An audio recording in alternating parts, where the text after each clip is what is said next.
नमस्कार। द्वितीय वर्ष की ऑनलाइन क्लासेस के क्रम में आज हम मंत्रिमंडलात्मक प्रणाली की विशेषताएं देख रहे हैं। तो सबसे पहली बात तो मैं आपको ये बताना चाहूँगी कि भारत में जो शासन व्यवस्था चल रही है वो शासन व्यवस्था हमने ब्रिटेन से ही अडॉप्ट की है। तो ब्रिटेन में जिस प्रकार से मंत्रिमंडल की विशेषताएँ हैं बहुत कुछ मिलती जुलती भारत में भी हैं।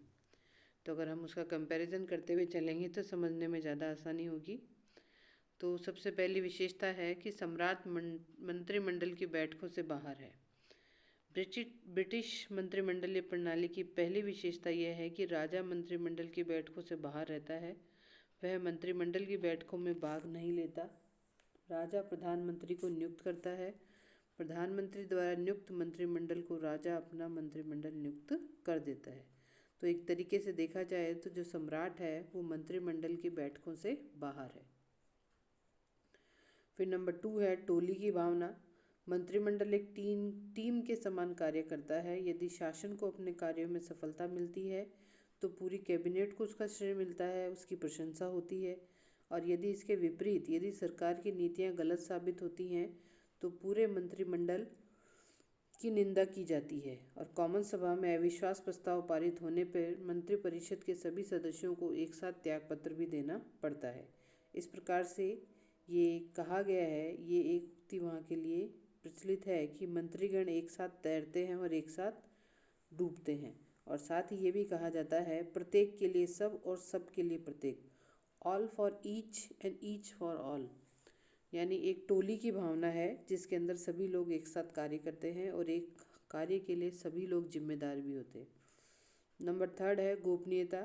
मंत्रिमंडलीय शासन प्रणाली की एक महत्वपूर्ण विशेषता गोपनीयता है, क्योंकि मंत्रिमंडल की बैठकों में सब सदस्य इस बात के लिए स्वतंत्र हैं कि वे अपने अपने विचारों को पूर्ण स्वतंत्रता के साथ बैठक में प्रस्तुत करें, पर उनके लिए यह आवश्यक है कि सार्वजनिक रूप से वे केवल उन्हीं बातों को कहें जो मंत्रिमंडल के निर्णयों के अनुकूल हो। उन्हें अपने तथा अन्य सदस्यों के विचारों को गोपनीय रखना पड़ता है। फिर है प्रधानमंत्री का नेतृत्व।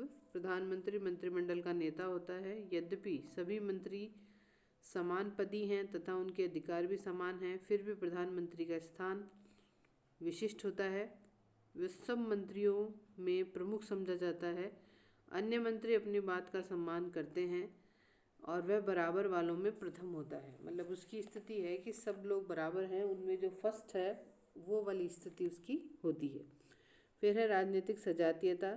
इंग्लैंड में मंत्रिमंडल का सामूहिक उत्तरदायित्व और उनकी कार्यवाही की गोपनीयता इस कारण संभव है क्योंकि ब्रिटिश मंत्रिमंडल का आधार राजनीतिक दल हैं। साधारणतः सभी मंत्री एक ही राजनीतिक दल के सदस्य होते हैं। दलगत प्रणाली के कारण ही इनमें एक सी विचारधारा के व्यक्ति होते हैं, एक से उद्देश्य रहते हैं जो सब समस्याओं को एक ही दृष्टिकोण से विचार उसमें करते हैं। फिर हम आते हैं अगली विशेषता में कार्यपालिका और व्यवस्थापिका के संबंध में घनिष्ठता। चूँकि व्यवस्थापिका में से ही कार्यपालिका का निर्माण होता है और मंत्रिमंडल जो है वो एक प्रकार से मंत्रिमंडल संसद के प्रति उत्तरदायी होता है, तो मंत्रिमंडल का प्रत्येक मंत्री संसद के किसी न किसी सदन का सदस्य अवश्य होता है। अपने प्रत्येक कार्य के लिए वह संसद के प्रति उत्तरदायी होता है। मंत्रिमंडल केवल तभी तक अपने पद पर रह सकता है जब तक लोक सदन का उसको विश्वास प्राप्त हो। फिर हम आते हैं मंत्रिमंडल का लोक सदन में विघटन का अधिकार।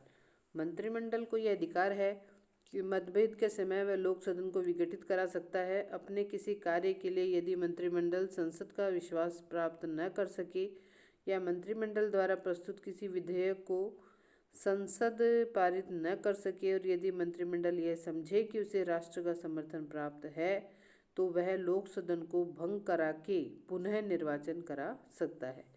और फिर इसके बाद आता है कि मंत्रिमंडलीय उत्तरदायित्व। मंत्रिमंडलीय उत्तरदायित्व जो है वो कैबिनेट प्रणाली की अंतिम किंतु महत्वपूर्ण विशेषता है। पहला तो वैधानिक उत्तरदायित्व है। वैधानिक उत्तरदायित्व का अर्थ है राजा के प्रति उत्तरदायित्व। राजा इंग्लैंड का संवैधानिक प्रधान है, अतः मंत्रिमंडल अपने कार्यों के लिए उसके प्रति उत्तरदायी हैं, किंतु आजकल वैधानिक उत्तरदायित्व तो औपचारिक मात्र रह गया है। सिद्धांत में आज भी मंत्रिमंडल राजा के प्रति उत्तरदायी है, परंतु व्यवहार में राजा केवल नाम मात्र का शासक है। उसे मंत्रिपरिषद के परामर्श के अनुसार कार्य करना पड़ता है। अंतः मंत्रिमंडल का उत्तरदायित्व राजा के प्रति उत्तरदायित्व होने के अतिरिक्त मंत्रिपरिषद के सदस्य एक दूसरे के प्रति भी उत्तरदायी होते हैं। इसका आशय यह है कि मंत्रिपरिषद के समस्त सदस्य परस्पर सहयोग और स्वेच्छा के साथ एकजुट होकर कार्य करें। मंत्रिमंडल के प्रत्येक सदस्य का एक नैतिक कर्तव्य है कि वह अपने अन्य साथियों को नीचा दिखाने का प्रयास न करे और अपने विभाग में अपनाई गई नीतियों का समर्थन करे। संसद के प्रति उत्तरदायित्व तो ये आपको पता ही है कि चूंकि संसदात्मक शासन व्यवस्था है यहाँ पर, तो उत्तरदायित्व संसद के प्रति ही बनता है। राजनीतिक उत्तरदायित्व का यह अर्थ है कि यदि मंत्रिपरिषद कॉमन सभा का विश्वास खो देती है तो उसे अपना त्यागपत्र देना होगा। कोई भी मंत्रिपरिषद केवल तभी तक शासन की बागडोर संभाले रहती है जब तक संसद का उसमें विश्वास होता है। तो ये जो उत्तरदायित्व है वह राजनीतिक उत्तरदायित्व कहलाता है। फिर हम इसकी कार्य और शक्तियों पे आते हैं। तो कार्य और शक्तियों में कुछ कोटेशंस हैं, मैं आपको उसको एक बार सुनाना चाहूँगी। रैमजे म्यूर कहते हैं कि मंत्रिपरिषद राज्य रूपी जहाज का परिचालक चक्र है। मैरियट कहते हैं कि मंत्रिपरिषद वह धुरी है जिसके चारों ओर समस्त शासन तंत्र घूमता है। लावेल ये कहते हैं कि मंत्रिपरिषद राजनीतिक मेहराब की आधारशिला है। और यहीं पर एल.एस. एम्बरी कहते हैं कि मंत्रिपरिषद शासन का केंद्रीय निर्देशन यंत्र है। तो एक तरीके से देखा जाए तो मंत्रिमंडल की स्थिति बहुत महत्वपूर्ण है। पूरा शासन चक्र उसके ही आसपास घूमता रहता है। तो हम इसके कार्य और शक्तियों पर आते हैं। सबसे पहला है विधि निर्माण संबंधी कार्य।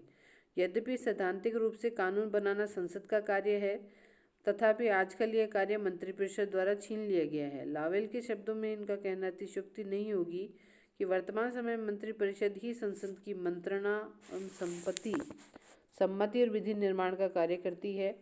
और ये सही भी है, क्योंकि आज व्यवहार में विधायी मामलों में मंत्रिपरिषद संसद को संचालित और निर्देशित करती है। वह संसद का नेतृत्व करती है।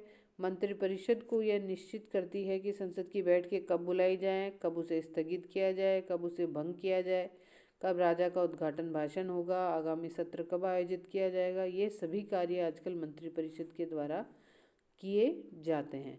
तो यद्यपि संसद का कोई भी सदस्य अपना विधेयक रख सकता है, परंतु अधिकांश महत्वपूर्ण विधेयक मंत्रियों के द्वारा ही रखे जाते हैं।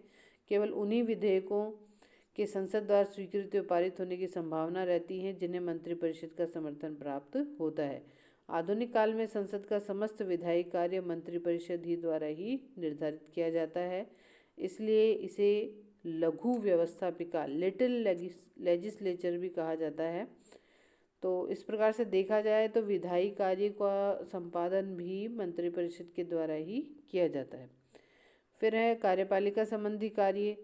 मंत्रिपरिषद इंग्लैंड की वास्तविक कार्यपालिका है। मंत्रिपरिषद आंतरिक और बाह्य दोनों क्षेत्रों में शासन की नीति निर्धारित करती है। नीति निर्धारण का महत्वपूर्ण कार्य जो है वो संसद के द्वारा ही किया जाता है। मतलब संसद के समक्ष प्रस्तुत की जाने वाली नीति का अंतिम प्रारूप क्या है और जो भी नियम कानून बन रहे हैं और उन कानूनों को कैसे लागू कराना है, ये सब कार्य कार्यपालिका के जो सभी कार्य हैं वो संसद मंत्रिमंडल द्वारा